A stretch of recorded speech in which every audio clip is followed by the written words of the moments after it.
Hi, Future Jet ALTs. Nox, ang sarap pakinggan, no?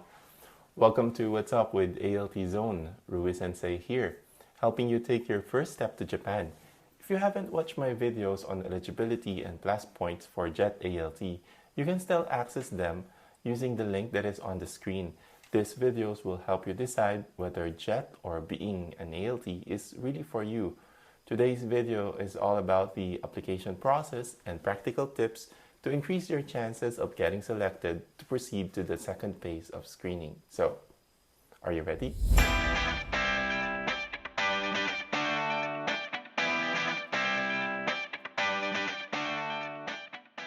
Just so you know, I'll be speaking only in English in this video. Why?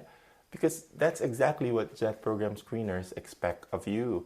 Your ability to understand English and follow instructions is already part of the test. So let's practice right here. Just a quick disclaimer. Some of the videos and tips I'll share are based on my personal experience as a JET ALT. For the official information, always check the Embassy of Japan in the Philippines website, and when in doubt, please contact the embassy or consulate directly. The Embassy of Japan in the Philippines posted another announcement in Facebook stating the submission deadline and putting extra emphasis on reminding everyone to be careful and read and follow the guidelines because it is one of the keys to a successful application. It's such a waste that so many aspiring ALTs rush in submitting the documents only to be rejected because they did things haphazardly. To avoid being rejected, here are the keys you need to remember. First key, read and follow the guidelines carefully. This is your very first screening test. If you can't follow written instructions, then the screeners will wonder, are you really ready to teach in Japan? As teachers, we expect students to follow our instructions. Therefore, we should lead by example. Next key is to fill out the forms. Sounds simple, right? But many applicants get rejected because of mistakes here.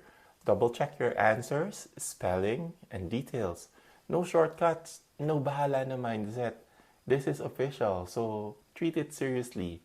I will go through the application form on my next video to help you figure it out, so keep an eye out for it. Third key, write your statement of purpose. This is where you show your motivation and qualification for joining the JET program. Think of it like your audition tape on paper. Don't be generic, don't copy-paste, and most importantly, do not use AI. Make it personal and make it real. I will be making a separate video about writing an effective SOP, so hit the notification bell so you won't miss it. Next, collect and complete your documents.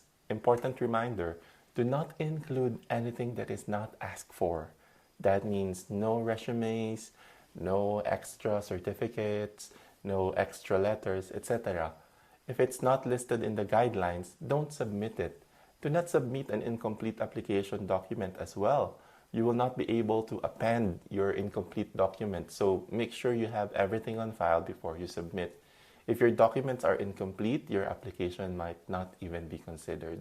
Last key, if you're shortlisted, you'll need to prepare for a teaching demonstration, a written exam, and an interview. This might take place around mid-January to mid-Feb the following year, so we will skip this part for now, but don't worry, I will be helping you with this as well. Now, let's talk about the strict part.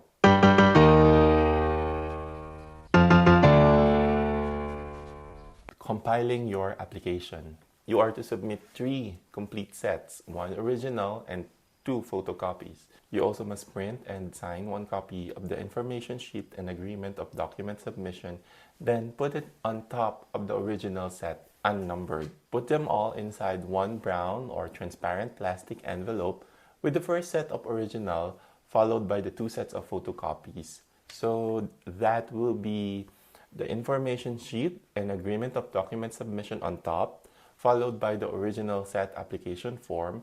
That's document number 1, so you should write number 1 on the upper right corner of the first page. Printed and signed self-report of medical condition, that's document number 2. Write number 2 on the upper right corner of the first page. Original or certified true copy of the transcript of records, that's document number 3. Write number 3 on the upper right corner of the first page. And then printed statement of purpose, that's document number 4. Again, write number 4 on the upper right corner of the first page. Then you'll also need the original or certified true copy of the certificate of graduation or diploma, that's document number 5. Write number 5 on the upper right corner of the, well, you only have one page. And then the printed reference letters, document number 6. You can choose which one would you like to put on top of the other. So the reference letter on top of the other reference letter must have number 6 on the upper right corner. You'll also need the printed language proficiency certificate or JLPT, or teaching English certificates like TESL or TEFL. That's document number 7. If you do not have this, just skip number 7. And then the photocopy of your passport or original PSA birth certificate, that's document number 8. Write number 8 on top of the upper right corner of the first page, followed by the first photocopy set. You will still have to write 1 to 8 on the designated areas. Then the second photocopy documents, again, documents 1 to 8. And lastly, the supplemental documents. I will share more about which should be photocopied and which should be printed later. Also bear this in mind, you will just use a brown envelope or a clear plastic envelope. Do not use clear books, and definitely do not fasten the pages or do not staple the pages. Just put them on top of each other. Why? Imagine taking out each document from each page of the clear book or unstapling each document, and you'll do it 10,000 times. It's a simple task, but if you multiply it to thousands, it's unbelievably annoying. So let's help the evaluators focus on reading our application documents rather than repeatedly removing staple wires. And like what I told you, you need to write the document number on the upper right corner of the first page of each document. This might be tricky for the diploma since all of your documents are in portrait while the diploma is in landscape. I remember mulling over this for almost an entire night. In the end, I decided to just rotate the diploma 90 degrees to the left to make it portrait, and write number 5 on the relative upper right corner, which is actually the lower right corner if the document is on landscape. Basically, treat your application envelope like your passport to Japan. It should be neat, organized, and complete. Now, you might also be asked for supplemental documents. These are only required if they apply to you.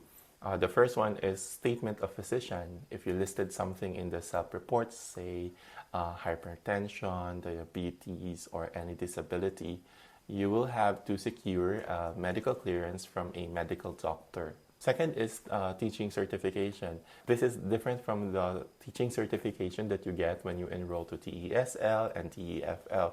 Teaching certification means your PRC license or PRC certificate. This only applies to you if you are a licensed professional teacher. If your license is not in the field of education, you do not need to provide this. Third, criminal history background check or NBI clearance. You only need this if you have criminal record or if you indicate in your application form that you are willing to be part of the April departure or the early departure.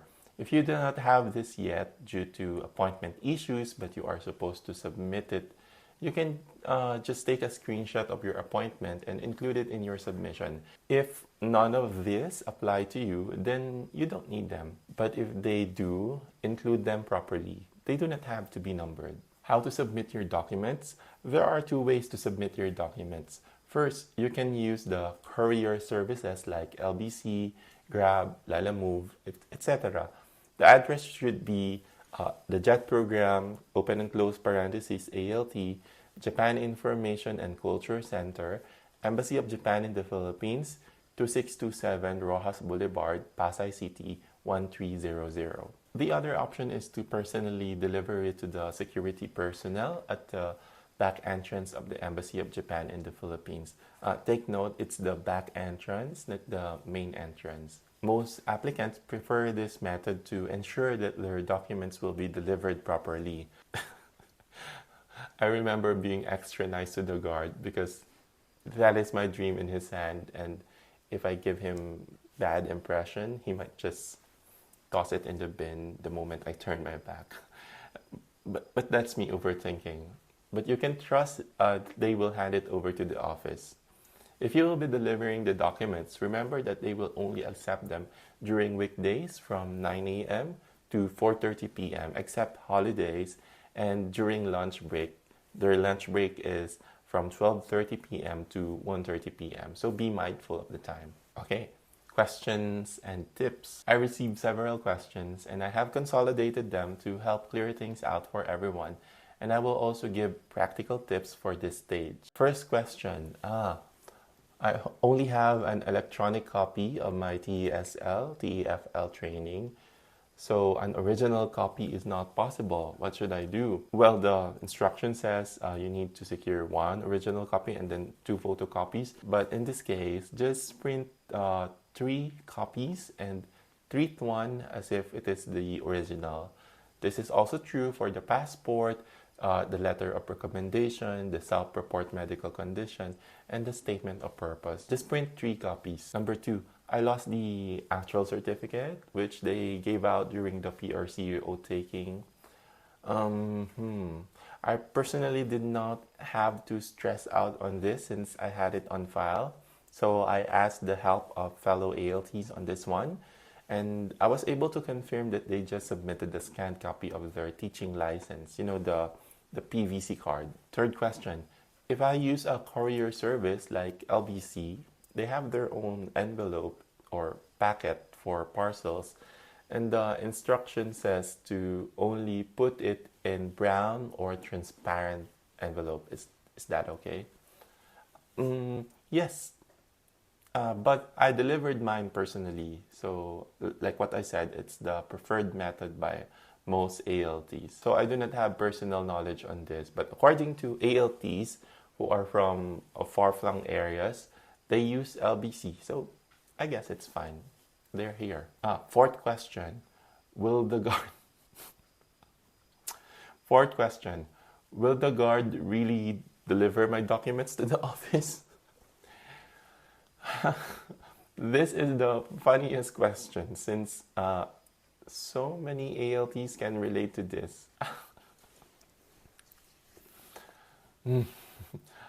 I don't know where our trust issue with the guard is coming from, but we are here. So the security personnel safeguarded our application for sure. This is funny because this concern reached the embassy, and during our dinner with the Japanese ambassador, we were teased about it. Just to be sure, print a small label like this and paste it on the envelope. I also wrote my name on the envelope just in case the guard might misplace my dream on an unknown dark area or corner of the embassy.